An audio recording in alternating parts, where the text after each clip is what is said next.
नमस्कार.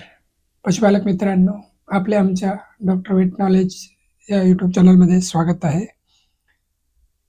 महाराष्ट्र शासनाने पशुप्रजननाला प्राधान्य देण्यासाठी किंवा प्रोत्साहित करण्यासाठी 2 योजना माननीय मुख्यमंत्री ग्रामीण पशुधन उद्योजकता योजना या अंतर्गत लागू केलेल्या आहेत. त्यामध्ये एक आहे भ्रूण प्रत्यारोपण अनुदान योजना, IVFसाठी अनुदान देणे आणि दुसरी आहे सेक्स सॉर्टेड सिमेंटला प्रोत्साहन देणे किंवा अनुदान देणे या संदर्भात. तर मित्रांनो, आज आपण पाहणार आहोत गाई म्हशीमध्ये भ्रूण प्रत्यारोपण योजना म्हणजे IVFसाठी जे आपल्याला अनुदान लागू आहे, आज आपण ते पाहणार आहोत. तर मित्रांनो, यामध्ये लाभाचे स्वरूप असे आहे की तुमच्याकडे जर गाई म्हशी असतील तर त्या गाई म्हशींना IVF करून देण्यासाठी जो लागणारा खर्च आहे त्याचं अनुदान शासन आपल्याला देणार आहे. तर मित्रांनो, यात लाभ हा कोणत्याही प्रवर्गातील पशुपालक याचा लाभ घेऊ शकतात. लाभार्थी निवडीचे जे काही निकष आहेत त्यामध्ये सर्व असे खालीलप्रमाणे उतरत्या क्रमाने प्राधान्य क्रमांकाखाली उतरत्या प्रमाणे दिला जाईल. सर्वप्रथम भूमिहीनांना प्राधान्य, मग अत्यल्प भूधारक, नंतर अल्प भूधारक आणि नंतर महिला बचत गटातील लाभार्थी. तर वरील चारही गटातील लाभार्थ्यांपैकी दिव्यांगासाठी 5% एवढे आरक्षण लागू राहील.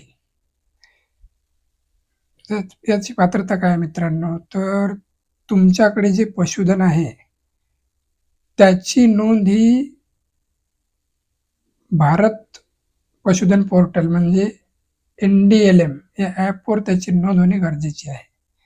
एक पशुपालकाची आणि पशुची. आणि जर आपण गोशाळे आहात आणि आपण नोंद या भ्रूण प्रत्यारोपणासाठी अर्ज करतात तर आपली पण आणि आपल्या सर्व जनावरांची नोंद या ॲपवर होणे गरजेचे आहे. तर मित्रांनो, या योजनेचा लाभ किती आहे? तसं पाहिलं तर असं समजलं जाते की 3 प्रयत्नामध्ये IVF सक्सेस होते.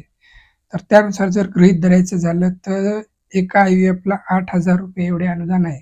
तर आपल्याला 3 समजले तर जास्तीत जास्त 24,000 पर्यंत आपल्याला यामार्फत लाभ मिळणार आहे मित्रांनो. आणि याचं जे अनुदानाचं स्वरूप आहे मित्रांनो, हे 100% आहे. म्हणजे यापैकी तुम्हाला कोणताही खर्च करायचा नाही.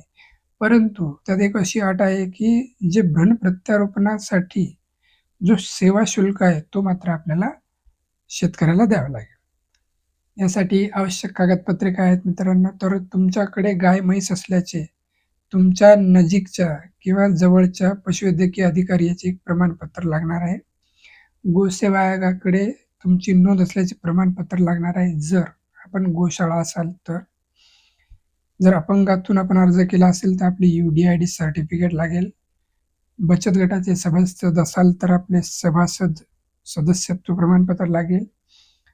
आणि हे उच्च अनुवांशिक वंशावळीचे भ्रूण प्रत्यारोपण करण्यास आपण इच्छुक असल्याबद्दलचे आणि त्या ज्या काही शर्ती अटी आहेत या योजनेच्या त्या आपल्याला मंजूर असल्याचे किंवा आपण त्याचे पालन करणार आहात अशा आशयाचे मित्रांनो एक आपल्याला बंधपत्र द्यावे लागणार आहे. तर मित्रांनो, ही योजना राबवली कशी जाणार आहे किंवा याची कार्यपद्धती काय आहे? तर सदर योजना ही महाराष्ट्र पशुधन विकास मंडळ म्हणजे MLDB नागपूर यांच्यामार्फत राबवली जाणार आहे मित्रांनो. पशुपालकांना काय करायचं आहे, तुम्हाला तुमच्या जवळच्या पशुवैद्यकीय संस्थेमध्ये याची मागणी नोंदवायची आहे.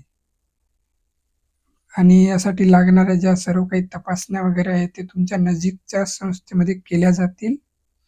पण या तपासण्यासाठी सेवा शुल्क जो आहे तो मात्र पशुपालकांना अदा करायचा आहे. आणि संबंधित स्थानिक पशुवैद्यकीय संस्थेवर तपासणी केल्यानंतर ज्या पात्र गायी आहेत यांची माहिती संबंधित पशुवैद्यकीय अधिकारी हे जिल्हा उपायुक्त यांना कळवतील.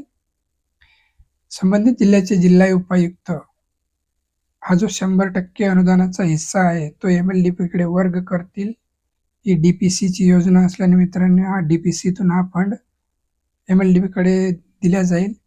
आणि त्यानंतर संबंधित कार्यक्षेत्रातील जी भ्रूण प्रत्यारोपण प्रयोगशाळा आहे ती तुमच्या गायी किंवा म्हशींना उच्च वंशावळीचे भ्रूण टाकतील आणि गर्भधारणा करून देतील.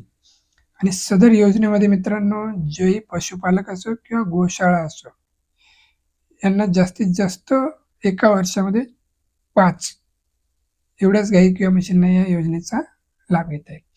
तर मित्रांनो, ही होती पशुप्रजननाशी संबंधित आपली आजची योजना.